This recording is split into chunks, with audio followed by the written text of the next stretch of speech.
नाशिकमधल्या काठेगल्ली इथे पोलिसांवर दगडफेक केल्याप्रकरणी 38 जणांना अटक करण्यात आली आहे। गुन्हे शोध पथक युनिट 1 ने काल रात्री MIM शहराध्यक्ष मुख्तार शेखसह 7 जणांना अटक केली। आरोपींना आडगाव पोलिसांकडून मुंबई नाका पोलिसांकडे सोपवण्यात आले।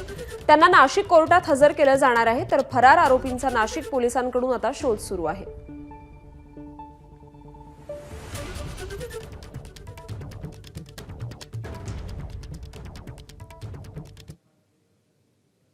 दरम्यान पक्ष पाहून केस दाखल होत नाही, जे दोषी असतील त्यांच्यावर कारवाई केली जाईल, अशी प्रतिक्रिया उपमुख्यमंत्री अजित पवार यांनी दिली आहे। त्यामध्ये जे कोणी दोषी असतील आम्ही त्याच्यामध्ये कुठली पार्टी म्हणून त्यांच्यावर केस दाखल करत नाही। ती जर व्यक्ती त्याच्यामध्ये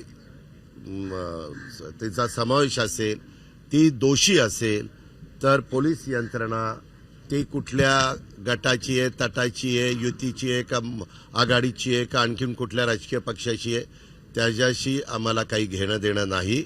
आम्हाला महाराष्ट्राची कायदा सुव्यवस्थेची परिस्थिती चांगली ठेवण्याच्या करता त्याला गालबोट लावण्याचा जर कोणी प्रयत्न केला, त्याला तिथं कुठंतरी धक्का पोचवण्याचा प्रयत्न केला, तर त्याची खैर ठेवली जाणार नाही। ABP माझा, उघडा डोळे बघा नीट।